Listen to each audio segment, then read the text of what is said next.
స్తోత్రం. మనం నేర్చుకునే అంశం దేవుని వాక్యాన్ని మనం ధ్యానం చేసుకుందాం. దేవుని కలిగి ఉంటే పాతాళ లోకమును తప్పిస్తాం. ఏం కలిగి ఉంటే? దేవుణ్ణి కలిగి ఉంటే ఏం తప్పించబడాలి? పాతాళ లోకాన్ని తప్పించబడాలి కదా. పాతాళ లోకాన్ని తప్పించుకోకుండా ఈ లోకంలో ఎన్ని చేసినా ప్రయోజనము ఉందండి అంటే మనం అనుకుంటాం చచ్చిపోతే అయిపోయింది అనుకుంటాం. మనిషి ఏమనుకుంటాడండి? చనిపోతే అయిపోయింది అనుకుంటాం. కాదు కాదు, చనిపోయాక అయిపోదు. మనకి ఇక చనిపోయాక కూడా ఏముందంట? ఏముందండి? గమనించండి, చనిపోయాక మన జీవితం ఉంది. ఉందంటారా లేదంటారా? ఎవరితో ఉండాలి? ఎవరితో ఉండాలి? దేవుడితో ఉండాలి కదా. చచ్చిపోతే అయిపోయింది లేండి, ఏముంది, ఎటుపోయిందో లేండి, ఏంటంట ఎటుపోయిందో లేండి అంటారు. ఏంటి? ఆ గాలి ఎటుపోయిందని. కానీ దేవుడు మనకి ఇచ్చింది గాలి కదా. గాలి అంటారా? కదండి. ఏ ఆత్మ అంట? జీవాత్మని దేవుడు మనకి ఇచ్చాడు కదా. ఏ ఆత్మది?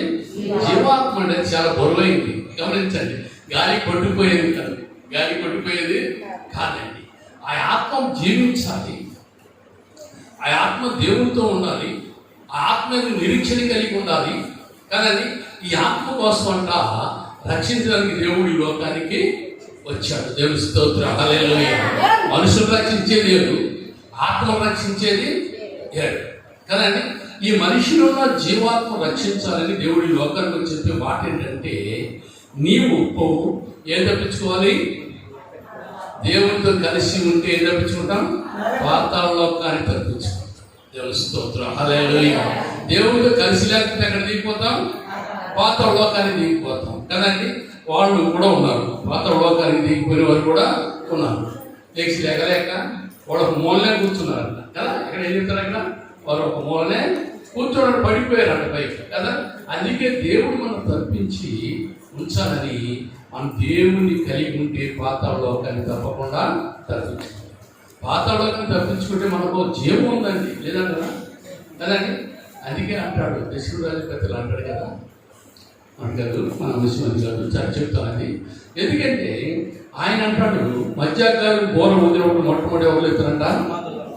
సమాధుల్లో తిరిగి లేస్తారని చెప్తూ అదే మాట అంటాడు కదా, నిరీక్షణ లేని అన్ని జనుల వల్లే మీరు దుఃఖముఖులై ఉండకూడదని కదండి.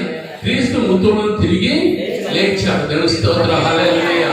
పట్టేటప్పుడు కదండి వస్త్రం లేకుండా పెట్టారు, కానీ తిరిగి లేచేటప్పుడు ఏ వేసుకొచ్చాడు? మహిమ వస్త్రం. దేవుని స్తోత్రం, హల్లెలూయా. మనందరూ పెడతాం, మన పని ఉన్నాక మన ఎముకలన్నీ ఏమైపోతాయి? మన వస్త్రాలు చీకబడిపోతాయి, మన శరీరం కుళ్ళిపోతాయి, ఎముకలు ఉంటాయి. కానీ లేచేటప్పుడు అంట మహిమ శరీరంతో ఎత్తబడాలి. దేవుని స్తోత్రం, హల్లెలూయా. అలాగే అందుకనే ఈ పాతాళ లోకానికి దిగిపోకుండా ఉండాలంటే ఏమి కలిగి ఉండాలి? దేవుణ్ణి కలిగి ఉండాలి కదా. దేవుడు మనం ఎప్పుడు కలిగి ఉంటావో పాతాళ లోకం నుంచి విడిపించబడతాం. అందుకే అంటాడు చూడండి, యెషయా గ్రంథం 14వ అధ్యాయం. మన మూల వాక్యాన్ని ధ్యానం చేసుకుందాం. యెషయా గ్రంథం 14వ అధ్యాయం 12వ వచనం నుంచి 15వ వచనం మనం చూస్తే అక్కడ అంటాడు కదా, తేరు నక్షత్రమా, ఏర్పుల చుక్క, నీ మెట్లు ఆకాశము నుండి పడితివి. జనములను పడగొట్టిన నీవు నేల మట్టుకు ఎట్లు నరకబడితివి. నేను ఆకాశమునకు ఎక్కిపోయేదను. దేవుని నక్షత్రమునకు పైగా నా సింహాసనమును హెచ్చింతును. చూశారండి, ఈడంతా ఎప్పుడు భూలోకంలో ఏది జరుగుతుందో భూలోకంలో జరిగే వర్తమానం అంతా తీసుకొని దేవుని దగ్గర తీసుకెళ్ళేవాడండి. గమనించండి, దేవుడు ఎవరో సమీపించలేని తేజస్సులో ఉన్నాడు. ఎక్కడున్నాడండి? ఎవరో సమీపించలేని తేజస్సు. ఆ తేజస్సులోకి ఎవరూ పోలేరు. కోటాలు దేవతలు ఉన్నాయి, కానీ అక్కడ పోవడానికి అవకాశమో లేదు. కానీ అధికారం ఎవరికి ఇచ్చారంటే ఈ ఏపు సుక్కని అతనికి అధికారాన్ని ఇచ్చి వాడు భూలోకంలో ఉన్నాడని ఏం జరుగుతుందో తీసుకొని పోయి దేవుని దగ్గర ఇన్ఫర్మేషన్ చెప్పి దేవునితో కదా జరిగేది తీసుకొని వెళ్ళి దేవునితో కలిసి ఉండేవాడంట. ఇతను ఏమయ్యాడంటే లాస్ట్కి వచ్చానికే అతను ఒక ఆలోచన వచ్చిందంట. ఎవరితో ఉన్నాడు ఇప్పుడుదాకా ఎవరితో ఉన్నాడు? దేవునితో ఉన్నాడు. దేవునితో ఉండి దేవుని దగ్గరికి వెళ్ళడానికి అక్కడ గోడకు వాళ్ళే దూతలు ఉంటారు, కానీ ఒక్కొక్కరు వర్తమానం చెప్పే దూతలు ఉన్నారు, వర్తమానం చెప్తారు. ఒక్కొక్కరు ఏంటంటే రాజులకు సహాయం చేస్తారు. యుద్ధం చేసేటప్పుడు రాజులకు ఏం చేస్తారు? వాళ్ళు సహాయం చేసే దూతలు ఉంటారు, కానీ ఎక్కడ పోలేరు దేవుని దగ్గర పోవట్ల. దేవుడు ఎవరు సమీపించలేని తేజస్సులో ఉన్నాడు. అక్కడ పోవడానికి దూతకు ఒకటే అధికారం, దూత ఒకటే ఆడకెళ్ళి ఈ భూలోకంలో ఏమి జరుగుతున్నాయో, నీవు నేను పాపం ఏంటో ఎన్ని లెక్క రాసుకొని పోయి అక్కడ దేవుని దగ్గర లెక్క చెప్పి తిరిగి వచ్చేదంట. రావడానికి పోవడానికి అధికారం ఆ దూతకే దేవుడు ఇచ్చాడు అనమాట. ఆ దూత తిరిగి వస్తూ అనుకుందంట. ఏమనుకుందండి? నేను దేవునితో కలిసి ఉంటున్నా, ఎవరు ఉంటుంది కనుక నేను ఇక్కడ ఉండకుండా ఆకాశ నక్షత్రముల కంటే పైగా నా సింహాసనాన్ని కట్టుకొని దేవునితో సమానంగా చేసుకుంటా. ఎవరితో సమానం అన్నట్టు? ఎవరితో సమానం అంట? దేవునితోనే సమానం అంట. గమనించండి, చాలా మంది అదే చూస్తున్నారు. దేవునితో సమానంగా ఉండాలని, దేవుని వల్ల నడవాలని, దేవుని వల్ల జీవించాలని చాలా మందికి ఆలోచన అనుకుంటా ఉంటాం కదండి. కలిగి ఉండాలనుకుంటాం, కానీ ఇది కూడా అదే ఆలోచిస్తుంది. కానీ ఎక్కడ పోవాలనుంది? దేవుని కంటే పైగా ఉండాలని కదండి. నా సింహాసనం ఆకాశ నక్షత్రం కంటే పైగా ఉండాలని, దేవుని కంటే నేను ఎక్కువగా ఉండాలని హెచ్చించుకుందంట. ఎవరిని చెప్పిందా? ఎవరినండి? మనుషులను పడగొట్టడానికి ఈ ఆలోచన. ఎవరు పడగొట్టేదండి? మనుషులను పడగొట్టేది ఈ గర్వం అనే ఆలోచన, హెచ్చించుకునే స్వభావము. అది ఎవరిని పడకూడదంటే మనుషులను పడగొట్టే స్వభావం కదండి. మనిషి హెచ్చించుకొని ఏమైపోతాడు? పడిపోతాడు. పడిపోకుండా నిలబడకుండా. అందుకని దేవుడు ఏం చేయడం, దీన్ని ఆకాశ మండలం నుండి ఏం చేయట? పడదోయబడదంట. పడదోయబడి ఎక్కడుందంట? పాతాళంలో ఒక మూలంగా వచ్చిందంట. దేవుని స్తోత్రం, హల్లెలూయా. అది తప్పించుకోవడానికి ప్రభు యేసుక్రీస్తు ఈ లోకానికి వచ్చాడండి.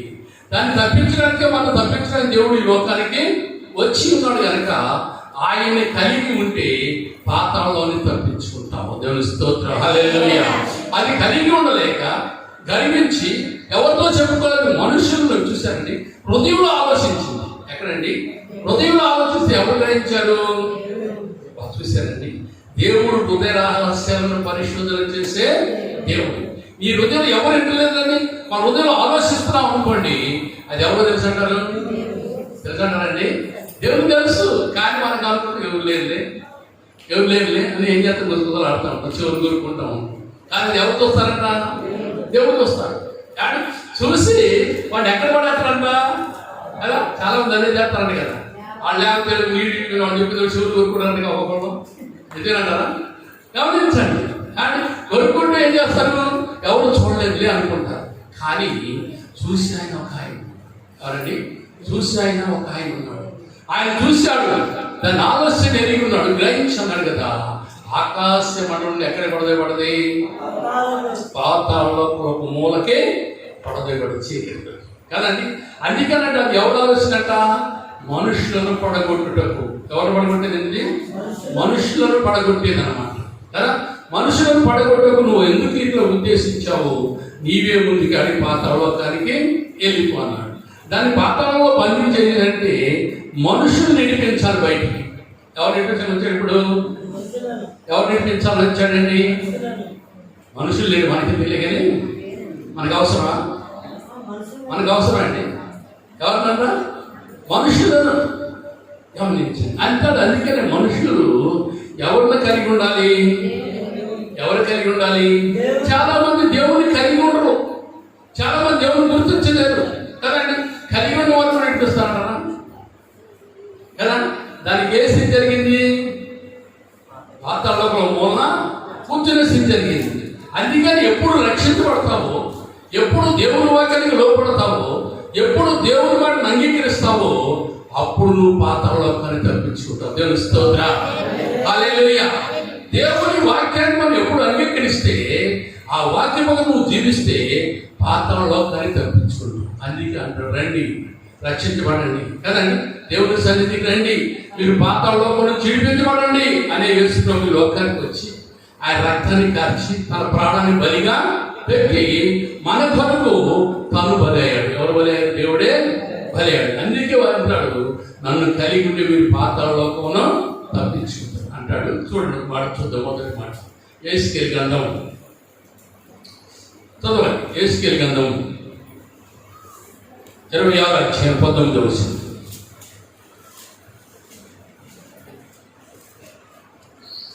ప్రభువైన యెహోవా ప్రభువైన యెహోవా సెలవిచ్చినదేమనగా నివాసులు లేని పట్టణముల వలెనే నేను నిన్ను పాడు చేయనప్పుడు మహాసముద్రము నిన్ను ముంచునట్లుగా నీ మీదికి నేను అగాధ జలములను రప్పించదను. ఏంటండి? మనుషులు లేని పట్టణం వల్ల నశించిపోనట్లుగా నువ్వు నా మాట వినకపోతే, నన్ను కలిగి ఉండకపోతే అగాధ జలములు నీ వెనుక పొరిలి పారిపోతుంది. ఎప్పుడు బారినాయండి జలాలు? ఎప్పుడు బారినాయండి? నోవా కాలంలో ఏం బారిని? భూమి మీద మనుషులు ఉన్నారండి? గమనించండి. నేను అలాగే నేను చేస్తాను. నన్ను కలిగి లేకపోతే, ప్రజలు కలిగి లేకపోవడం వల్ల అగాధ జలంలో వచ్చి చూసారు ఏమైపోయిందండి? నదుల వలె ప్రవహించిపోయాక మనుషులు ఒక్కళ్ళు కూడా భూమి మీద లేరు. ఎన్ని రోజులు? ఎన్ని రోజులండి? చెప్పండి. అర్థం చూసి చెప్పండి కదా. 40 రాత్రులు 40 పగళ్ళు ప్రచండమైన వర్షం కురిసింది. దాని మీద కురిసి నీళ్లకు ఎండిపోవడానికి ఎన్ని రోజులు పట్టింది? 150 రోజులు పట్టిందండి. దేవుని స్తోత్రం, హల్లెలూయా. ఈ 150 రోజులు ఒక్క మనిషి భూమి మీద కనపడాల కదండి. ఉన్న కుటుంబం ఏమంటే నోవా కుటుంబము ఎక్కడుంది? ఓడలో ఉంది. అవునే కదండి, ఓడలో ఉంది కదా.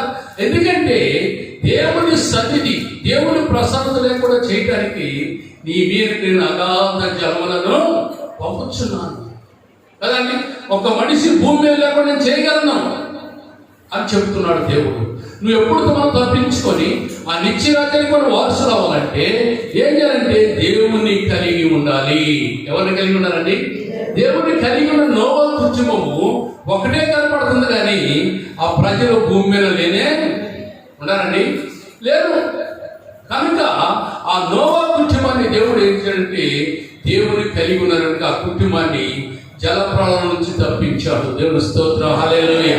తప్పించబడ్డారు వాళ్ళు కదండి. ఏం కలిగి ఉన్నారు వారు? వారి కుటుంబం. కానీ చాలా మంది అనుకుంటారు, నేను మోకపోతే నా భార్య బదులే పాత్రలు అంటారు, నేను మోకపోతే నా భర్త బదులే పాత్రలు అనుకుంటా ఉంటారు కదండి. అప్పుడు తప్పించుకునేటప్పుడు భార్యని రక్షించేది కాదు, భర్తని రక్షించేవాడు కాదు. రక్షిస్తారండి? రక్షించరు. కానీ ఈ దేవుని సన్నిధి కలిసి నోవా కుటుంబము కానీ కుమారులు కోటలు కూడా ఎవరు మాట్లాడినారు? దేవుని మాట్లాడినారు. దేవుని స్తోత్రం, హల్లెలూయా. అందుకే అగాధ జలం నుంచి తప్పించడానికి దేవుని వరకు ఓడను తయారు చేసి, కానీ ఆ జలప్రళయంలో పోకుండా, నశించిపోకుండా, జలప్రళయంలో కుసించిపోకుండా వారు ఒక ఓడలో దాచి ఉంచాడు ఎత్తైన స్థలంలో. దేవుని స్తోత్రం, హల్లెలూయా.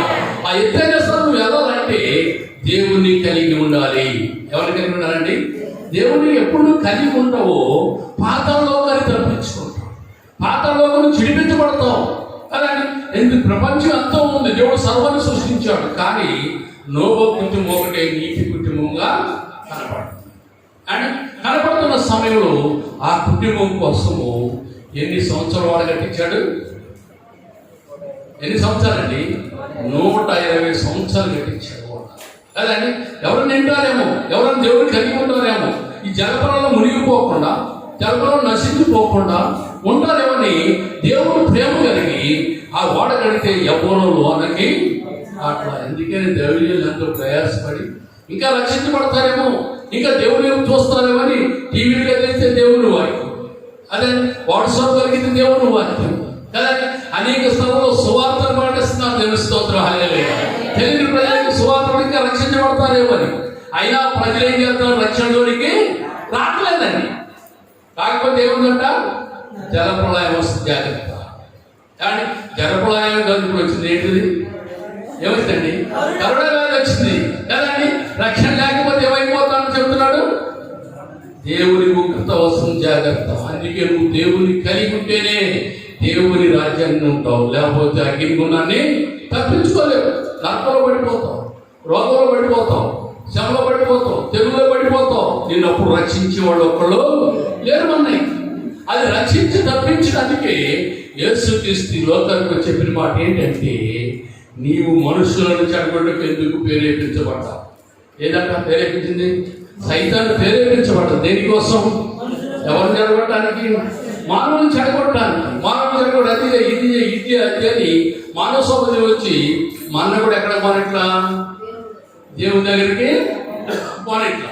దేవుని దగ్గర పోనకుండా మన కూడా ఆపేసి మనం దేవుని వైపు చూడనే చూడండి. ఎక్కడ పడిందని మనం తీసుకెళ్ళి అది ఎక్కడ పడింది? ఇప్పుడు పాతాళంలో పడి ఉంది. మనం కూడా ఎక్కడికి వెళ్తాం? ఇప్పుడు వెళ్ళకపోతే పాతాళంలో దిగిపోతాం. అందుకే అంటాడు మనుషులు మెసరనిగా ఆ దేశంలో ఒక్క పిట్టైనను ఎన్ని రోజులు? ఎన్ని రోజులండి? ఈ యొక్క 40 రోజులు, 5 రోజులు, 150 రోజులు భూమి మీద నీళ్లు వినిగిపోయిన 150 రోజులకి ఎన్ని లేని మొత్తం గమనించండి. ఎందుకంటే దేవుని సన్నిధి, దేవుని ప్రసన్నత మనం కలిగి జీవిస్తే దేవుని నుండి ఏం చేస్తామంటే పాతాళ లోకం నుంచి తప్పించబడతాం. ఎందుకంటే ఈ లోకంలో ఏదో సంపాదించి ఆస్తి పొందవాలా, అంతస్తు కలిగి ఉన్నదా, హోదా రావాలా, పేరు రావాలా, ప్రఖ్యాతి కావాలా అని చూసే వాళ్ళమే ఉన్నాం. కానీ దేవుని కోసం దేవుని కలిగి జీవించలేకపోతున్నాం.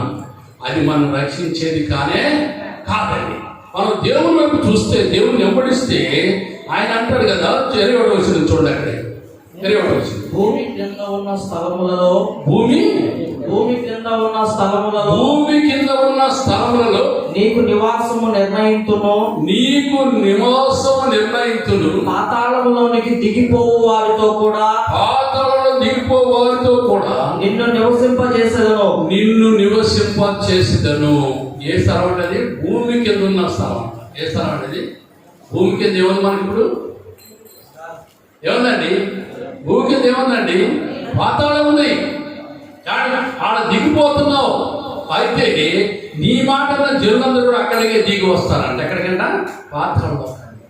దేవుని మాట వింటే పాతాళంకు తప్పించుకుంటావు. సైతాను మాట విన్నావు అనుకోండి, ఎక్కడ దిగిపోతావు? పాతాళలోకానికి దిగిపోతావు. నిన్ను ఆ స్థలానికే నడిపిస్తా. గమనించండి. కానీ అందుకే భూమి కింద ఉన్న స్థలం. మనం ఎక్కడున్నాం? భూమి మీద ఉన్నాం. భూమి మీద ఉన్నాం కదండి. దేవుడు ఆకాశం ముందు ఉన్నాడు. ఆయన ఎవరో సమీపించడానికి తేజస్సులో ఉన్నాడు. అక్కడికి వెళ్ళడానికి అధికారం దేవుడిని ప్రేమించి కలిగిస్తే ఆ దూత లూసిఫర్ ఏం చేసి లాస్ట్కి వచ్చారికే గర్వించి ఎక్కడ దిగిపోయింది? భూమి కింద ఉన్న స్థలానికి పోయిందంటే. ఎక్కడికండి? భూమి కింద ఉన్న స్థలానికి దిగిపోయి పాతాళానికి దిగిపోయి అగ్నిగుణంలో నిన్ను ఏర్పాటు చేశారు. నీ మాట ఉన్న ప్రజలందరూ ఏమైపోతారు? అక్కడికే దిగిపోతారు కదా. ఆ మాట ఇంటి సార్లు ఏమైపోతాం? పాతాళ లోకానికి దిగిపోవాలి. దాన్ని విడిపించబడటానికి యేసుక్రీస్తు లోకానికి వచ్చాడు కదా. దేవుని కలిగి ఉండు, నువ్వు పాతాళ లోకాన్ని తప్పించుకుంటావు. దేవుని స్తోత్రం, హల్లెలూయా. అదే మాట మనం చూసి తెలుసుకెళ్ళాం. అక్కడే చూడండి 31వ అధ్యాయం 14-18 తాగుతాం. నీరున్న చోట నున్న వృక్షములన్నిటిలో ఏదియు తమ ఎత్తును బట్టి అతిశయపడి తన కొనను మేఘముల కంట చేసి. అబ్బా, ఏం చేస్తానండి? నీరున్న స్థలంలో వృక్షము పెరిగి ఎత్తైన తర్వాత అంట దాన్ని చూసి ఏం చేస్తా? అతిశయపడుతూ ఉందంట. కొంతమంది చాలా మంది ఏమనుకుంటారు? అతిశయపడతా ఉంటారు కదండి. పాట పాడలేదని కదండి, నేను అది చేయలేకపోయాను, ఇది చేయలేకపోయాను. నేను కలిగి చాలా మందికి అతిశయ అనేది హెచ్చించుకోవడం. అతిశయ అనేది ఏంటండి? హెచ్చించుకుంటే స్వభావం. నాకు అది లేదు, ఇది లేదు అనుకునేది. అది ఎప్పుడు కూడా సర్వుడు మన హృదయంలో ఉండడానికి వీల్లేదండి కదండి.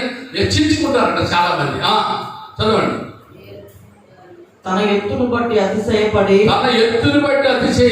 తన కొనను మేఘముల కంట చేసి ఏ వృక్షము గాని దాని ఎత్తును బట్టి గర్వింపకుండానట్లు క్రింది లోకమునకు పోవు నరుల యొద్దకు దిగు వారితో కూడా మరణము పాలైరంట. దేవుని స్తోత్రం. చూశారండి, హిందీ లోకాన్ని దిగిపోయే వారితో కూడా ఏమైపోయారంట?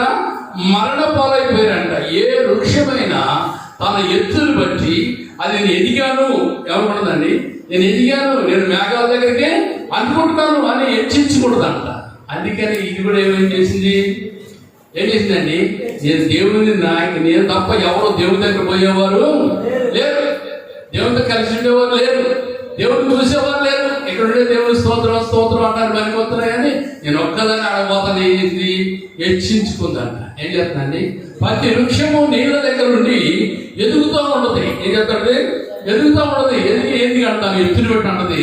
ఈ గాడి నేనే ఎత్తున్నా. చాలా మంది అంటారు, కొట్టుకోవడం చూసి అంటారు, పొడుగులు ఏమంటారండి, కొట్టుకోవడం చూసి నేనే ఎత్తున్నాను ఈ గాడికి. ఏం చేస్తాడండి, ఈ గాడికి నేనే ఎత్తున్నాను అనుకుంటా ఉంటారు. అనుకుంటారు లేదండి, అది హెచ్చించుకోవడం అంట. చెట్టలో వృక్షాలు ఎదుగుతూ ఉంటాయి అంట. ఆ హెచ్చుగా ఎదిగాక అనుకుంటాయి అంట. అనుకోండి, నేనే ఆకాశానికి అంటుకుంటున్నా. కానీ నువ్వు అట్లా హెచ్చించుకున్నావు అనుకో, ఎక్కడ దిగిపోవాలంటండి? పాతాళలోకానికి దిగిపోతావు. హెచ్చించుకోబోదు. మనం హెచ్చించుకోకూడదు. హెచ్చించుకోవాలి కదండి. ప్రభు అన్నాడు, తను తగ్గించుకున్నవాడు హెచ్చించబడును, తను హెచ్చించుకున్నవాడు తగ్గించబడును. ప్రభు కూడా చెప్పాడు. యేసు ప్రభు వచ్చి కూడా మాట చెప్పాడు అనమాట. అందుకే వృక్షాలు కూడా జలముల దగ్గర నుండి, నీటి దగ్గర నుండి ఎదిగి ఒకదానికి ఒకటి ఏదైతే అంట హెచ్చించుకుంటా అవుతాయి అంట. వృక్షాలు మనం కదండి. వృక్షాల గురించి చెప్తున్నా. ఎవరిని గురించింది? ఎవరిని గురించి అండి? మనుషుల గురించి మనకి తెలియగానే గమనించండి. కానీ మనం దేవుని వైపు చూస్తూ దేవుని వెంబడిస్తే మన గురించి మనం హెచ్చించుకోకూడదండి. మన గురించి మనము హెచ్చించుకుంటే ఎక్కడ పోతామంట? మనుషులు దిగిపో పాతాళలోకానికి నీవు కూడా దిగిపోదు. చూసారా? ఈ పాతాళం తప్పించుకోవాలంటే మనం దీన మనసు కలిగి ఉండాలి, తగ్గించుకొని ఉండాలి, దేవుని చూసేవారికి ఉండాలి, దేవుని కలిగిన వారికి ఉండాలి. అది ఎప్పుడు కలిగి ఉంటావో నువ్వు హెచ్చించబడతావు. నువ్వు దేవుని కలిగి పాతాళలోకం నుంచి విడిపించబడతావు. పాతాళలోకాన్ని దిగిపోతే అక్కడ ఏముందండి? అగ్ని ఆరదు, పురుగు చావదు. ఎప్పుడు మనం అనుకుంటాం చచ్చిపోతే ఏమైంది లేండి, వాడు బాధలే పోయి, వాడు బాధలే పోయి అంటారు కదండి. బాధపోదు. గమనించండి. ఎవరిదంటే అగ్ని ఆరదు. అప్పుడు ఎంత బాధ అంటా? ఎక్కడ బాధ పోయింది అక్కడ బాధలు తప్పించుకుంటారండి.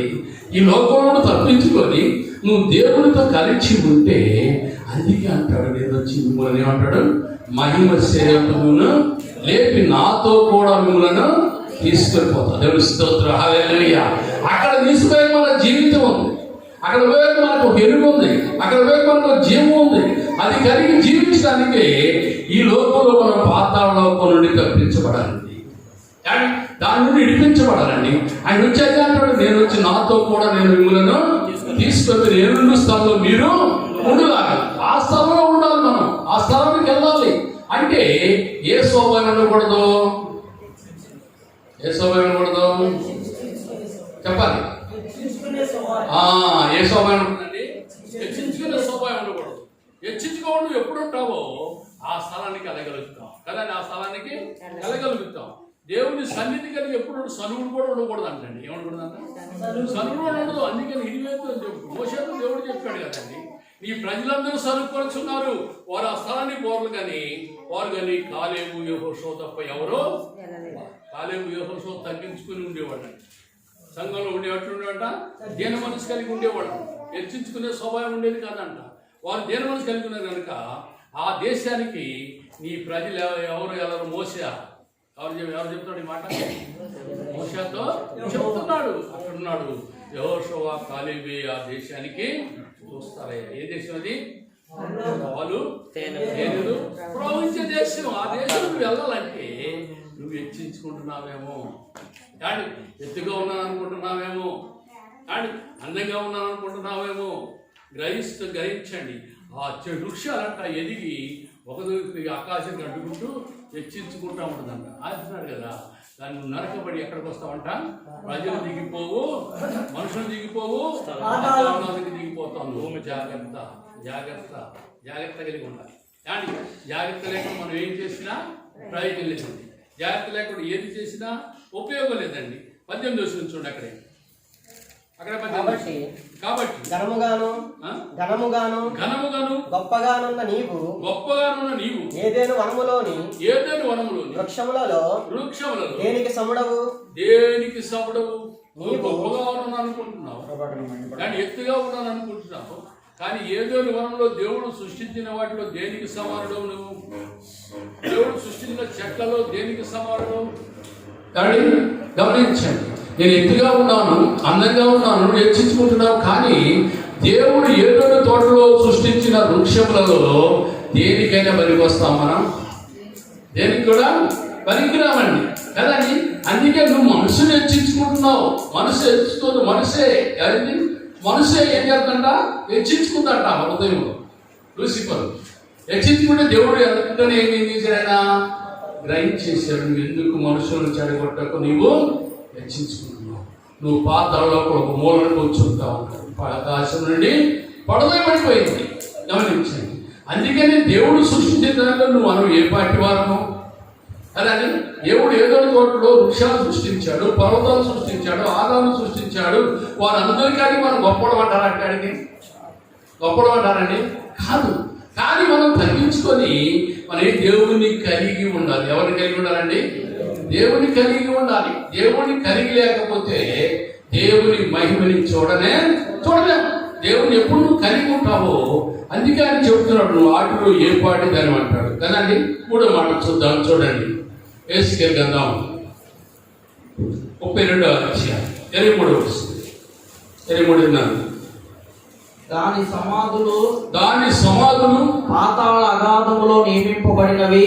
ఎక్కడున్నాయండి ఆ సమాధులు? ఎక్కడున్నాయండి? పాతాళ. చూసారండి, పాతాళ గర్భంలో నిర్మింపబడి ఉన్నవి. దాని సమూహము దాని సమాధుల చుట్టూనున్నవి. దాని సమాధుల చుట్టూ ఉన్నాయంట. చూసారండి, ఈ కూడా కోటాను దూతలు తీసుకొని ఇది కూడా గర్వించి ఎక్కడ దిగిపోయిన పాతాళలో దిగిపోయిందంట. వాటి సమాధులను ఎక్కడంటే పాతాళలో కూడా ఉన్నాయంట. ఆ సమాధుల చుట్టూ తిరుగుతున్నారంట. ఏం తిరుగుతున్నారు ఇప్పుడు?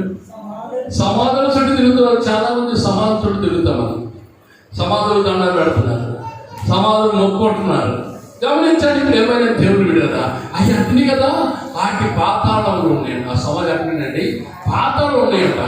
ఆ సమూహాలంట సమాధుల చుట్టూ తిరుగుచున్నారు కదా, తిరుగుచున్నారు సమాధుల చుట్టూ కదా. మనం కూడా అదే చేస్తున్నాం. మన పిల్లలు చనిపోతే సమాధులు తెలియజేస్తున్నాం. సమాధులు పడగాలి కదండి, సమాధులు దండ పెట్టడం, సమాధి దగ్గర పట్టు వెలిగించడం. ఏముంది దాంట్లో? ఏముందంటారా? ఏముంది? ఆత్మ ఎక్కడికి పోయింది? దైత్యం దేవుని దగ్గరికి వెళ్ళిపోయింది కదండి. అందుకే ఇది ఎవరు పెట్టింది? ఎవరిని జడగొట్టాలంట? మనుషులను జడగొట్టకు నీవు ఆలోచించావు. నువ్వు అందుకని పాతాళలోకానికి దిగిపోతావు. నీ ఎంట వచ్చిన ప్రజలు ఎక్కడ ఉన్నారంట? పాతాళంలో ఉండి ఆ సమాధులు ఉన్నాయి. ఆ సమాధుల చుట్టూ తిరుగుతున్నారంట. ఏ చుట్టూ? సమాధుల చుట్టూ తిరుగుతున్నాం. అండ్ మనం వెళ్ళి సమాధులు సంవత్సరం జ్ఞాపకం చేసుకొని సమాధులు పెడతాం. జ్ఞాపకం చేసుకోవడం తప్పు అని చెప్పట్లేదు, కానీ ఏం చేస్తాం? జ్ఞాపకం చేసుకోవడం తప్పు. నీతిమంతులు జ్ఞాపకం చేసుకోవడము ఆశీర్వాదం అని చెప్పారు. వారిని జ్ఞాపకం చేసుకోవచ్చు, కానీ మనం ఒకటి చేస్తాం. ఫస్ట్ వండిన తర్వాత తీసి ఎవరు పెడతాం? చనిపోయిన వాళ్ళు పెడతాం. గమనించండి, అది తప్ప కాదా? తింటారా వాళ్ళు? తింటారండి. సమాజం చుట్టూ తిరుగుతారు. తిరిగి పెట్టి తిన్నాయని అని పెట్టి వస్తారు. ఏంటంటే సేవలు, కాకులు ఎవరు తినేస్తా ఉంటాయి. అట్లా చేసేవారు ఇది ఎవరి స్వభావము? అపవాది స్వభావం, అపవాది మనస్సు. చాలా మంది సమాధానం పోకపోయినా ఇంట్లో నుండి పెడతారు. ఫోటో కింద పెట్టి చేస్తారండి ఫోటో గారు దండం పెడతా ఉంటారు. అది ఎందుకమ్మా ఇవన్నీ చేయకూడదు? కాదులే అట్లా చెప్తారు కానీ మనం చేయించిందేరా అని పెద్దోళ్ళు ప్రోత్సహించే వాళ్ళు ఉన్నారన్నా లేరన్నా? మీరు చేయలేమని చెప్తాను, అక్కడ వింటుంటాను. మీరు ఆ పని చేయడం చాలా మంచోళ్ళు, గమనించండి. అట్లా చేసామంటే ఇప్పుడు ఎక్కడ దిగిపోతా ఉంటాం మనం కూడా, ఎక్కడ తిరుగుతుంటా సమాధానం చుట్టూ తిరిగాల్సి వస్తాం మనం కూడా. ఆ పని చేయకూడదు మనం కదండి.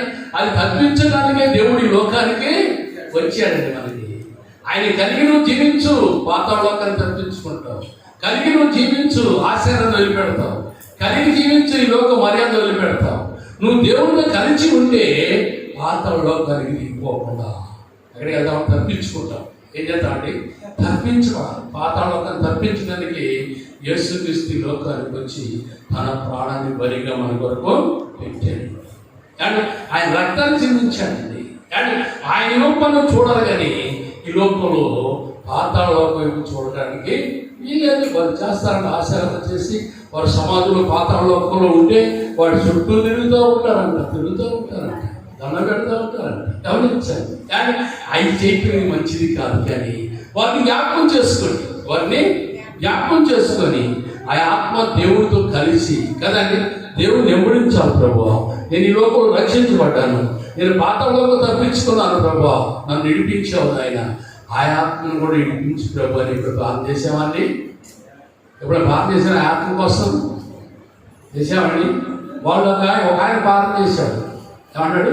మా పితరులు పాపం చేసి గతించిపోయారు ప్రభు, వారి శిక్ష నా మీదకి వచ్చిందేమో, వారి కొరకు మేము ప్రార్థన చేస్తున్నాం, తప్పించాను. దేవుని స్తోత్రం, హల్లెలూయా అని నెహెమ్యా ప్రార్థన చేస్తే పడిపోయిన యెరూషలేమును కట్టగలిగాడు. దేవుని స్తోత్రం.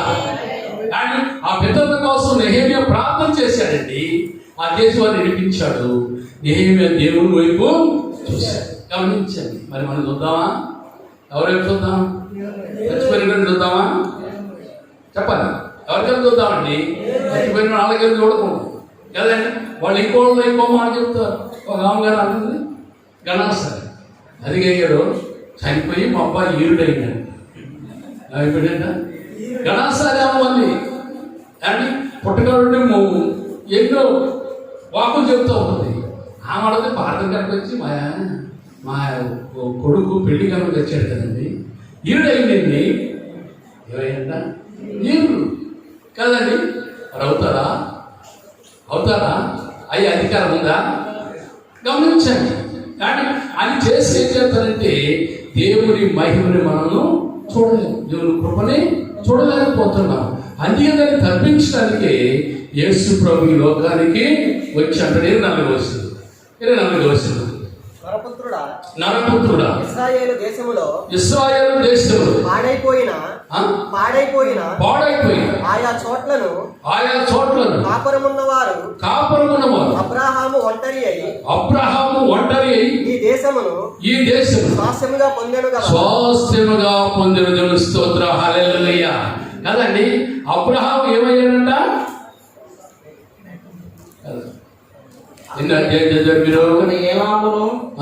అక్కడ ఏలామును ఎక్కడ ఏవాయును దాని సమూహమును సమాధులు చుట్టూనున్నవి అందరూ కత్తిపాలై చచ్చిరి. అందరూ ఏమైపోయినట్టండి? కత్తిపాలై చచ్చిపోయారు. వారు సజీవుల లోకములో భయంకరులైన వారును వారు సున్నతి లేని వారై పాతాళములోనికి దిగిపోయి దేవుని స్తోత్రం. గమనించండి. సున్నతి లేని వారందరూ ఎక్కడ దిగిపోతారండి? పాతాళ లోకం ఉంది. అందుకే సున్నతి పొందాలి. అందుకని అబ్రహాము సున్నతి పొందినవాడు కదండి. అప్పుడు రక్షించబడాలి, దేవుని సన్నిధి కలిగి ఉండాలి, దేవుని మాట వినాలి. అప్పుడు సున్నతి ఎప్పుడు పొందుతావో అప్పుడు దేవుని కలిగి ఉంటావు.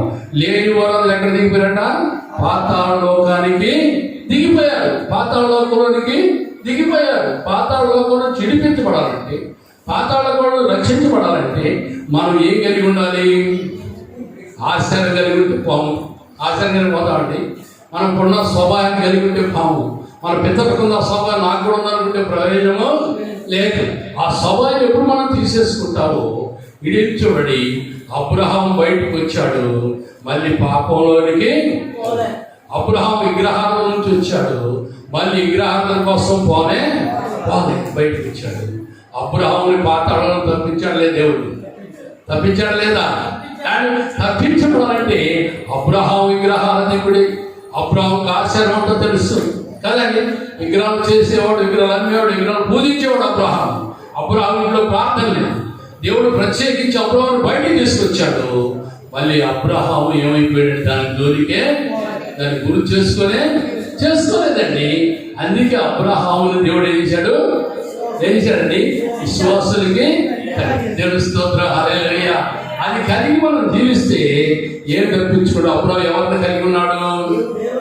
దేవుని కలిగి ఉన్నాడండి. కలిగి ఉన్నాడక అబ్రహాము పాతాళానికి నుంచి తప్పించుకున్నాడు. దేవుని స్తోత్రం.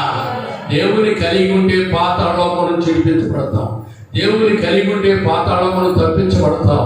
దేవుని కలిగి ఉంటే దేవుని మహిమని చూస్తాం. అందుకే అంటాడు చూడండి, లోక సువార్త 8వ వచనం, లోక సువార్త పాటు చూద్దాం.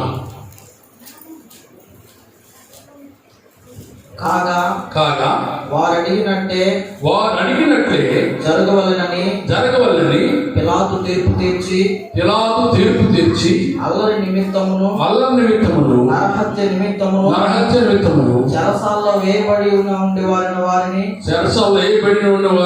వారు అడిగినట్టు వారికి విడుదల చేసి యేసును వారికి ఇష్టం వచ్చినట్లు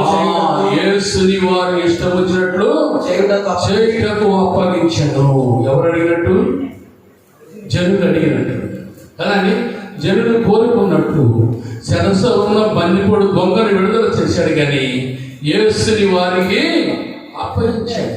అప్పగిస్తే వారు ఏం చేశాడు? యేసుని కొరడాలతో కొట్టి సిలువ వేసి కదండి. ఆయన ఏం చేశాడండి? కొరడాలతో కొట్టి సిలువ వేసి ఆయన ప్రాణాన్ని తీశారు. దేవుని స్తోత్రం. ఆ తీటి వల్ల వారు అంటారు కదా, ఇతను ఏ నేరము చేయలేదు కదండి. ఇతని రక్తముందు నాకు ఏ దోషము నాకు కనపడలేదని చేతులు కడుకున్నాను కదా. అది మా మీదను ఎవరున్నారంట? మా మీదను మా పిల్లల మీద ఉండాలని వాళ్ళే కోరుకున్నారు. జనం కోరుకున్నారు లేదా? మనమే కోరుకుంటున్నాం. తెలియకుండా మనం కోరుకుంటున్నాం. ఏంటో అర్థం కాదు, మనకి గ్రహించలేకపోతున్నాం. పిలాతు చెప్తున్నాడు, అధికారి చెప్తున్నాడు, అతనిలో ఏ దోషమో నాకు కనపడలేదు కదా. ఏ దోషం నాకు కనపడలేదు. అతను ఏ పాపం లేదు. అతను శిక్షించాల్సినంత లేదని చెప్తే కాదని వారిని గురించి ఎవరిని గురించి అండి? వారికి తీర్మానం చేశాను కదా. ఆ నిరాపరాధి రక్తంలో నాకు పాలు లేదు. తప్పించుకున్నాడా పాతాళం నుండి? ఇలా తప్పించుకున్నా లేదా?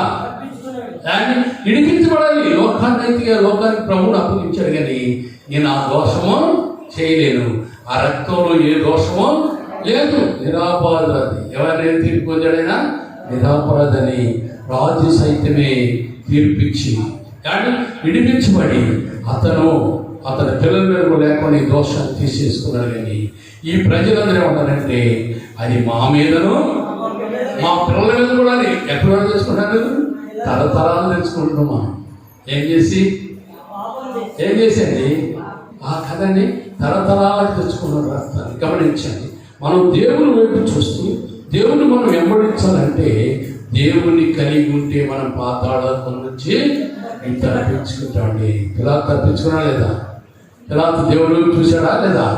అధికారం ఉంది ఏంటి కదా, ఎత్తించుకోవచ్చు. కానీ అక్కడ అన్నాడు, నాకు అధికారం కలదని ప్రభువుతోనే అన్నాడు. నేను విడిపించటకును సంతోషానికి అధికారం కలదు, కానీ నాతో చెప్పంటే ప్రభు అన్నాడు కదా, అధికారం దేవుడే నా తండ్రి నీకు అనుగ్రహించాడు కనుక అది నీకు తెలుసు. కానీ ఇప్పుడైతే కాదు కదండి. అందుకే నేను విడిపించబట్టాలని ప్రయత్నం చేశాడు. కనుక కాదు ప్రజల కేకలంట. ఏం కేకలు? కూడా అల్లరి ఎక్కువైపోయిందంట. ఆ తట్టుకోలేక సరసాలు ఉన్న బండి కొడుతుందనైతే విడిపించాడు. కానీ యేసుని చిలువుకి అప్పగించాడు. అప్పగించినప్పుడు మాట అన్నాడు, ఈ నిరాపాది రక్తంలో నాకు ఏ దోషమో కనపడలేదు. అది నా మీద నా పిల్లల చేతులు పెడుతున్న ఒడ్డుకి కడగబడాలండి. ఏమైనారండి? ఒడ్డుకు వచ్చేసాడు. పాతాళలోకాన్ని తప్పించుకున్నాడు. ఈ ప్రజలంతా ఎక్కడ పోతున్నారు? ఇప్పుడు ఎక్కడ దిగిపోతున్నాం? పాతాళలోకాన్ని దిగిపోతున్నారు. దాన్ని తప్పించాలి.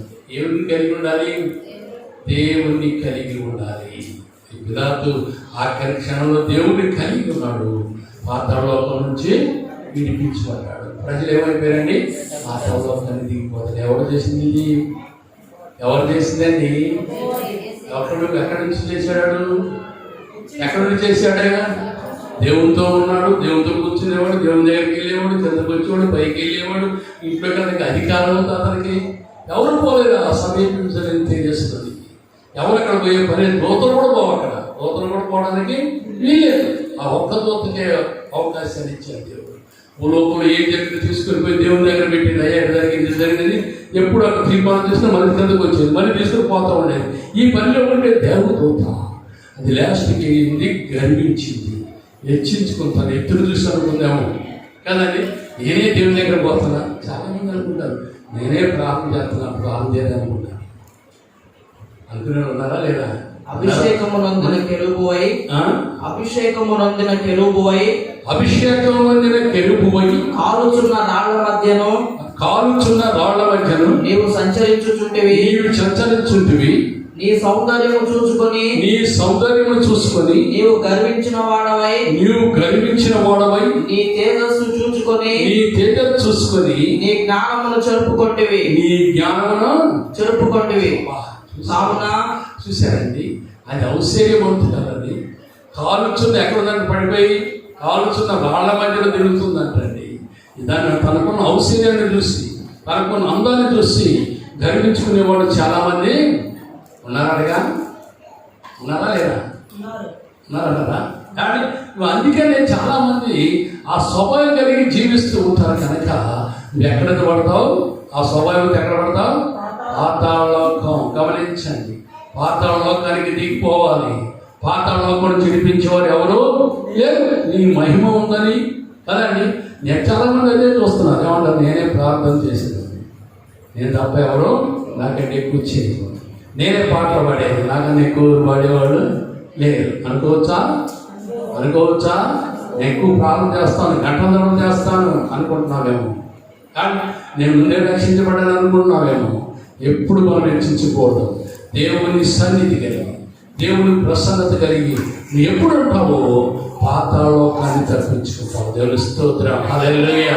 పాతాళలోకం నుంచి విడిపించబడాలి, పాతాళలోకం నుంచి బయటికి రావాలంటే ఏం కలిగి ఉండాలి? దేవుణ్ణి కలిగి ఉండాలి. ఎవరిని కలిగి ఉండాలండి? ఆచారాన్ని కలిగి ఉంటే పాతాళలోకి తప్పించుకోలేదు, అలవాటుని కలిగి ఉంటే పాతాళలోకాన్ని తప్పించుకోలేదు. కానీ హెచ్చుకునే స్వభావం మనలోకి రాకూడదండి. ఏం చేయాలి? దేన మనసు కదా. దాన్ని ఔశ్వర్యాన్ని చూసాను, చాలా అందగత్తి అంట దోత కదా, చాలా అందగత్తి అంట కదా. ఆ అందాన్ని చూసుకొని ఏమైపోయిందంట? గర్వించిపోయింది. దేవుడి దగ్గర నేనే పోతున్నాను అనుకొని గర్వించింది. లేకపోతే నేను ఎక్కువ ప్రార్థన చేస్తానని గర్వించింది. కానీ అది ప్రయోజనమైన పని కాదండి. మనం తప్పించుకోవాలి కదా. ఎన్నో మాట అది? 4వ మాట చూద్దాం. చూడండి, ప్రకటన గ్రంథం 1వ అధ్యాయం. ప్రకటన గ్రంథం 1వ అధ్యాయం 17వ వచనం. 17 తెలుసు. నేను ఆయనను చూడగానే చచ్చిన వాని వలె ఆయన పాదముల యొద్ద పడి తిని. చూశారండి, ఇక్కడ అంటాడు నేను ఆయన చూడగానే. ఎవరి మాట చెప్పేది? యోహాను గారు కదండి. యోహాను గారు అంటాడు కదా, నేను ఆయన్ని చూడగానే సచ్చిని వారి వల్ల ఆయన పాదం దగ్గర పడి ఉన్నాను అంటున్నాడు. బా, దేవుని చూస్తున్నాడు. దేవుని దగ్గర చూసి ఎప్పుడున్నాడు? యోహాను గారు శ్రమలో ఉన్నాడు కదండి, కష్టంలో ఉన్నాడు. నూనె కళలో పడేసిన నూనె కళ ఏమైందంట? ఏసీ రూలాగా మారిందంట. అక్కడ చచ్చిపోయిందండి. తీసుకొని ఎక్కడ జనం మెసని చోట పద్మాసులో పడేసినప్పుడు దేవుడు అతనికి వెళ్తే దేవుడిని చూడగానే, దేవుని స్వరం వినగానే, దేవునితో మాట్లాడుతుండగానే ఆయనంట సచ్చిని వాడులాగా పడిపోయినాడు. ఏమైపోయాడండి? సచ్చిని వాడు ఆయన పాదం దగ్గర పడి ఉంటిని. ఆయన తన కుడి చేతిని నా మీద ఉంచి నాతో ఇట్లా నేను భయపడకము, నేను మొదటి వాడను, కడపటి వాడను, జీవించు వాడను, మృతుడ నైతిని కానీ ఇదిగో యుగములు సజీవుడనై యుగములు నేను సజీవుడనై ఉన్నాను. దేవుని స్తోత్రం. హల్లెలూయా. నేను చనిపోయాను అనుకుంటున్నాను కానీ నేను మృతుడు అయితే నువ్వు భయపడద్దు. వ్యవహారం ఎక్కడ తీసుకెళ్ళారంటే నూనె కళాలు వేసినా చచ్చిపోలేదంట కదా. సరసాలు నూనె కావద్దంట, కళలు పడేస్తారంట, కానీ ఆయన చచ్చిపోలే. తీసుకెళ్లి పద్మాసులు పడేశారు ఎవరు లేని సమయంలో. కానీ అక్కడ ఏ మనుషులు మెసలని స్థలంలో పడేస్తే దేవుడే అతని దగ్గరికి వెళ్ళారంట. ఎలాగనే దేవుడిని చూశాక సచ్చిని వాడి వలైన పాదముల దగ్గర పడి ఉన్నాను. ఎప్పుడన్నా తగ్గించుకున్నారు ఏంటంట, సచ్చిని వాడి వలే ఉంటారు. తగ్గించుకున్న వాళ్ళు ఏం చేస్తారు? తగ్గించుకున్న వాళ్ళు ఏం చేస్తారండి? హెచ్చించబడతారు, ఎక్కువ మాట్లాడుతూ ఉంటారు. దీనంతో ఎప్పుడు కలిగి ఉండదు, దీన మనసు ఎప్పుడు కలిగి ఉండదు. అప్పుడు తగ్గించుకునేదట సచ్చిని వారి వలె పడి ఉన్నాను. బా చూశారండి, సచ్చిని వారి వలె పడి ఉండగా దేవుడు కుడిచే వచ్చేసిందంట. ఎక్కడికి? వ్యవహారం దగ్గరికి వచ్చి అంటుందంట, నువ్వు భయపడకు. దేవుని స్తోత్రం. హల్లెలూయా. ఈ లోకంలో ఉన్న వాటి గురించి భయపడుతున్నావేమో, ఈ లోకంలో ఉన్న శ్రమల గురించి భయపడుతున్నావేమో, ఎవరు మెసలేదనుకుంటున్నాయేమో, నేను నీకు తోడయ్యి ఉన్నాను కదా. మృతుడనైతిని కానీ నేనేమైనాను? ఇప్పుడు సజీవుడై ఉన్నాను. నిన్న నేడు ఏకరీతిగా ఉన్న దేవుడు. దేవుని స్తోత్రం. హల్లెలూయా. మారని దేవుడు, మార్పు లేని దేవుడు. దేవుని కలిగి నువ్వు జీవిస్తున్నావా లేదా? దేవుని కలిగి నడుచుకుంటున్నావా లేదా? దేవుని కలిగి లేకపోతే ఎక్కడ దిగిపోతావట? పాతాళంలో ఏమనేట? మండుచున్న రాళ్ల మధ్యలో మంటల కదండి. కలుగుతున్నప్పుడు మరణం రానే లేదండి. అక్కడ సమాధులు ఉన్నాయంట. ఆ సమాధుల చుట్టూ తిరుగుతున్నారంట. ఇలా మంది సమాధుల చుట్టూ తిరిగేవారు ఉన్నారు. కానీ అది దేవుడికి వ్యతిరేకమైన పనిని ఈ మధ్యాహ్న కాలంలో దేవుని వాక్యం మనం హెచ్చరిస్తూ ఉంది. కనుక అదే రీతిగా ఆయన అంటాడు, నేను సచ్చిన వాడు పడి ఉండగా దేవుని కుడి హస్తం నా మీదకి దిగి వచ్చి నువ్వు భయపడకు. దేవుని స్తోత్రం. హల్లెలూయా. భయపడిపోతున్నావు. ఏదైనా చిన్న జబ్బు వస్తే భయం వచ్చింది, ఇప్పుడు తెగులు వచ్చింది, కరోనా తెగులు ఏమవుతుంది మనకి? అయిపోయి ఏం చేస్తున్నారు? ఇప్పుడు ఎడంగెడం కూర్చోబెడుతున్నారు. మనం కదండి ఎడంగెడంగా ఉండమంటున్నారు. ప్రభుత్వం వారు చెబుతున్నారు, అందరూ అదే చెబుతున్నారు. భయం వచ్చేసింది. గమనించండి, మనం యేసుని కలిగి ఉన్నాం. దేవుని చిత్తం ఎదురుంటే అదే జరుగుతుంది అనుకుంటున్నాం. దేవుని చిత్తాన్ని నెరవేరుతాం, దేవుని పని ఉన్నాం. కనుక ఆయన అంటాడు, నువ్వు భయపడకు, నేను నీకు తోడై ఉన్నాను. నేను ఉన్నవాడను అనివాడను. నిరంతరము సజీవుడనై ఉన్నాను. దేవుని స్తోత్రం. హల్లెలూయా. ఆ సజీవుడైన దేవుని ఎవరు కలిగి ఉంటారు, ఆ సజీవుడైన దేవుని ఎవరు ఎరిగి ఉంటారో, ఆ దేవుని కలిగి ఉంటే పాతాళ లోకాన్ని తప్పించుకుంటావు. దేవుని స్తోత్రం. హల్లెలూయా. పాతాళ లోకం నుంచి విడిపించబడతావు కదండి. అగ్ని గుణం వేసినా కావట్లేదు, కాకి నూనె వేసినాక సావట్లేదు అని తీసుకుపోయి ఎక్కడో పద్మాసులో పడేసారు మనుషులు స్థానంలో. అప్పుడు ఎవరు తోడున్నారు? ఎవరు తోడున్నారండి? దేవుడు తోడున్నాడు. దేవుని స్తోత్రం. నేను నీకు తోడై ఉన్నాను. నిన్న నేడు నిరంతరం నీకు తోడై ఉన్నాను. గమనించండి, ఆ తోడైన దేవుని కలిగి ఉంటే పాతాళ లోకం నుంచి తప్పించబడతాం, పాతాళ లోకం నుంచి విడిపించబడతాం. ఇప్పుడు వరకు చేసి ఉండొచ్చు మన విగ్రహాలను, వాటి నుంచి విడిపించబడాలి. అది కలిగి లేకుండా అంటే మనం దేవుని కలిగి ఉండాలి. ఎవరిని కలిగి ఉండాలి?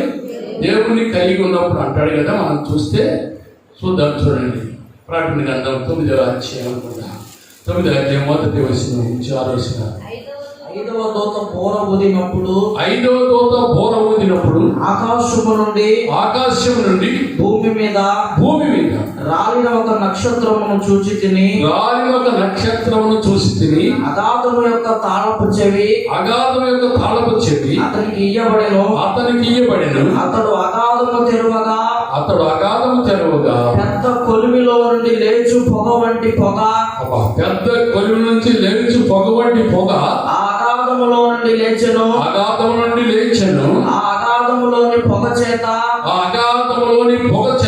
సూర్యుని వాయుమండలమున చీకటి కమ్మెను. వాయుమండలం అంటే ఏమైపోయిందండి?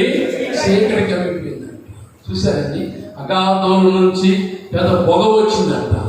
ఆ పొగల నుంచి వచ్చేసి వాయుమండలం అంతా ఏమైపోయింది? చీకటి అయిపోయింది. ఇప్పుడు మరి భూలోకం ఏమైపోయింది? అప్పుడు అది కూడా ఏమైపోయిందండి? చీకటే కదండి. చీకటి వాడు లెగిచాడట, ఎక్కడ చేశాడ? అగాధం నుంచి బయటికి లేచి వస్తున్నాడు. గమనించండి.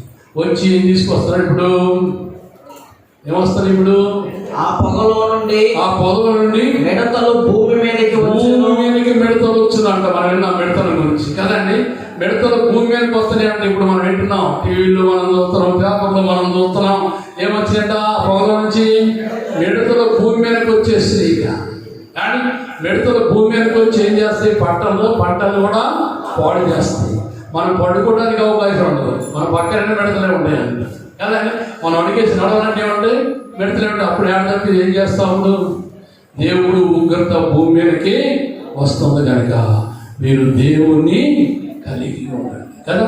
మిడతల దండు వస్తే మనం ఏమి చేసినా ఇంకొకటి ఉంది ఇక, భూమి మీద ఉండటం పంటలు పాడు చేయటే కదంట. ఆ మిడత అంట ఒక్కొక్కటి ఎన్ని కిలోలు ఉండదంట? భూమిలో ఉండు తేళ్లకు బలం ఉన్నట్టు వాటికి బలం ఇయ్యబడెను. భూమిలో ఉన్న తేలుకి ఏ బలం ఉందో ఆ మిడతకి ఆ బలం ఉందంట కదండి.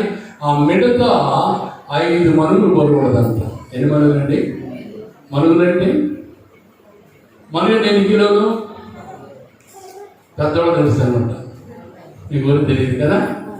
మనుగంటే ఎన్ని కిలోలు? 5 మనుగులు బరువు అంట కదండి.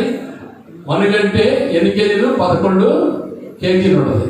5 మనుగులు అంటే 5 11 వేసుకోండి, 55 కిలోలు బరువు ఉంటుంది ఒక్కొక్క మిడత. గమనించండి కదా. ఎంత ఉంటుంది?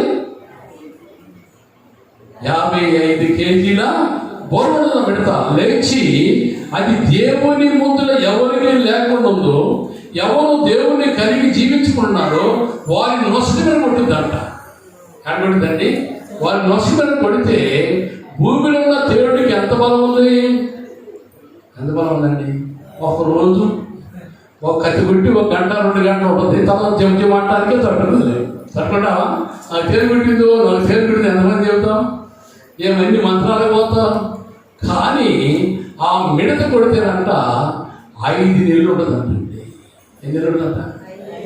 5 నెలలు తప్పించుకో. 5 నెలలు వద్దంట. ఆ నొప్పికి ఒక పూట చిన్న తేలు కొడితే తట్టుకోలేవు. 5 ఎన్ని మనుగులు? 5 మనుగులు 55 కేజీలు బరువు వచ్చి నొసగలు కొట్టుకుపోతే దానికి వస్తున్న బాధను చూసి ఏమైపోతాం? ఇక చచ్చిపోవాలని అంటారు. ఈ బాధ తట్టుకోలేక చచ్చిపోతే మంచిదని గౌరవ రైలు బండి పడడానికి పోతా ఉంటారు. రైలు బండి పోతే పొడంట రావంట, ఆగిపోతాయి. ఆడే ఏమైపోతుందంట?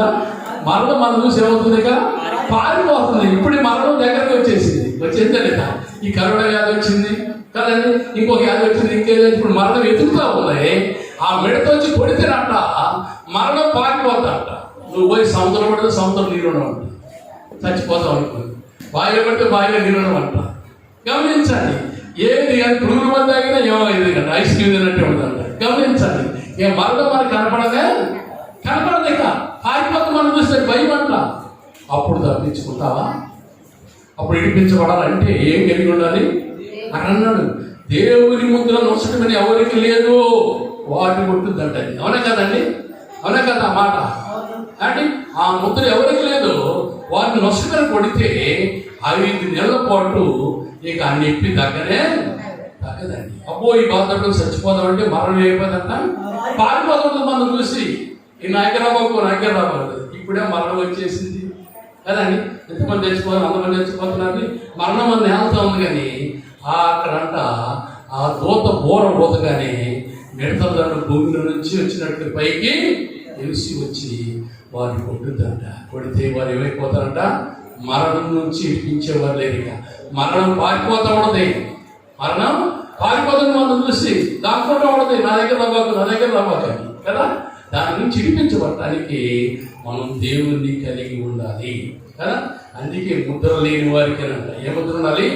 రక్షణ అనే ముద్ర ఉండాలి, బాప్తిస్మ అనే ముద్ర ఉండాలి, దేవుని కలిగి ఉన్న జీవిస్తున్న ముద్ర ఉండాలి. అక్కడ నిలబెట్టున్నాం. రక్షణ ఎన్ని సంవత్సరాలు జీవిస్తావు, బాప్తిజం ఎన్ని సంవత్సరాలు జీవిస్తావు, క్రైస్తవులు చెప్పుకుంటావు. నా ప్రియమైన దేవుని బిడ్డలారా, దాన్ని తప్పించుకోవాలంటే దేవుని రక్షించబడి దేవుని వైపు చూడాలి. అది చూసినప్పుడే దేవుని మహిమను మనం చూస్తాం. ఎన్న మాట ఇదండి, ఆరో మాట కదా మనం చెప్పుకుంది, 6 కదండి. 7వ మాట చూద్దాం. ప్రకటన గ్రంథం చూడండి, అక్కడ 20వ అధ్యాయం 1 నుంచి 3 వరకు. మరియు పెద్ద సంఖ్యలను చేత పట్టుకొని అగాధం యొక్క తాళపు చెవి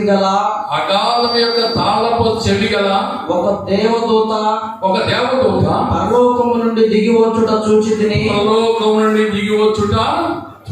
ఏం చూస్తానండి? పెద్ద సంఖ్యలను తీసుకొని పోతున్నాడు దేవదూత. పరలోకం నుండి దిగి వచ్చుట నేను చూసి తిని. అతడు ఆది సర్పమును అనగా అపవాదియు సాతానును అను ఆ ఘట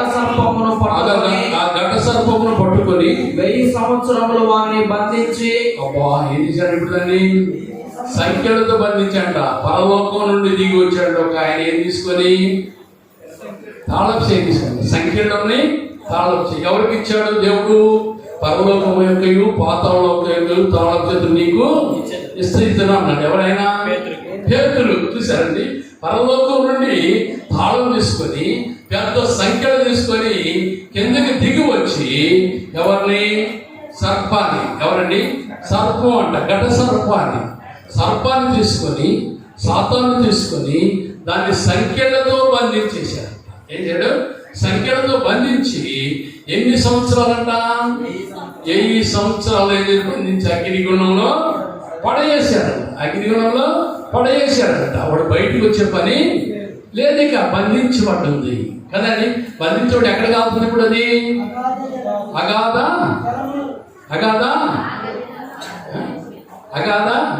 అగ్నిగుణంలో అండి. అగాధ జలాలు కదా, అగ్నిగుణం కదా. అగ్నిగుణం తప్పించుకోవాలి మనం. అది తప్పించుకోవాలంటే పేతురు గారు వచ్చేసి దాన్ని ఏంటంటే పెద్ద సంఖ్యలు తెచ్చి దాన్ని బంధించి అగ్ని అగాధంలో బంధించి 1000 సంవత్సరాలు దాన్ని విడిపించే పని లేదంట. అప్పుడు ఆ 1000 సంవత్సరాలు భూమి మీద ఎవరు వెళ్తారు? యేసు ప్రభువే వెళ్తారంట. స్తోత్రం, హల్లెలూయా. ప్రభువే వెళ్తారంట. వచ్చి ఆ 1000 సంవత్సరాలు ప్రభు భూమి మీద పరిపాలన చేస్తాడంట కదండి. అందుకే మనం ఈ లోకంలో ఉన్నప్పుడు ఎవరిని కలిగి ఉండాలి? దేవుని కలిగి ఏం తప్పించుకుంటాం? దేవుని స్తోత్రం కదండి. తప్పించుకుంటాం కదా. కలిగి ఉంటే పాతాళలోకాన్ని తప్పించుకుంటాం. పాతాళంలో తప్పించుడని భక్తి అండి. ఏదో కలిసి వద్దని, ఏదో రోగం తగ్గుద్దని, కానీ ఏదో జరుగుద్దని కాదు. భక్తి ఎందుకు? రోగాలేమో దేవుడు దగ్గర తీసేస్తానని చెప్పాను. సత్యమైనది లేదు. సమస్తము నెరవేర్చిన దేవుడు, సమస్తము తెలిపరిచిన దేవుడు దాని నుంచి బంధించి వాడిని దేవుడు ఏం చేయాడు? పాతాళలోకంలో బంధించేశాడు. ఇక మన దగ్గర రావడానికి అవకాశం లేదు. అందుకే మనం దేవుని కలిగి జీవించాలి. ఏం కలిగి ఉండాలి? దేవుణ్ణి కలిగి జీవిస్తే పాతాళలోకం నుండి విడిపించబడతాం. దేవుని స్తోత్రం, హల్లెలూయా. కానీ దేవుణ్ణి కలిగి ఉండాలి. ఎవరిని కలిగి ఉండాలి? దేవుణ్ణి ఎప్పుడు నువ్వు కలిగి ఉంటావో పాతాళలోకం నుంచి విడిపించబడతావు. దేవుని మహిమని చూస్తాం. ఒకరి చేత పాఠం చేసుకుందాం. దేవుడి వాక్యాన్ని దీవించింది కనుక మోకరించి మనం దేవుని సన్నిధిలో దేవుని ప్రసన్నత కలిగి ఉన్న మాటలు పాతాళలోకం తప్పించుకోవాలి. వృక్షం హెచ్చించుకోవాలంట. నేను జన్మల దగ్గర ఉన్నాను, నేను ఎత్తుగా ఎదుర్కొన్నానని ఔషధ్యాన్ని చూసి, అంతస్తులను చూసి నువ్వు హెచ్చించుకుంటున్నా. నా ప్రియమైన దేవుని పిల్లరా, ఆ సౌభ్య మనలో రాకుండా దేవుడే తీసేయాలని, దేవుడిని కలిగి జీవించాలని మనం తీర్మానం చేసుకుందాం. మన విద్యానాయకులు వచ్చి మన ప్రార్థన నడిపిస్తారు. అందరూ మనం తీర్మానం కలిగి ఉండాలి. అందరూ తీర్మానం కలిగి ఉండాలి. ఏం కలిగి ఇక్కడి నుంచి వెళ్దాం? మనం ఎవరిని కలిగి వెళ్దాం? ఎవరిని కలిగి మనం జీవిద్దాం? ఒక తీర్మానంలోకి మనం రావాలి ఈరోజు. లేకపోతే మిడతల దండ వస్తుందంట.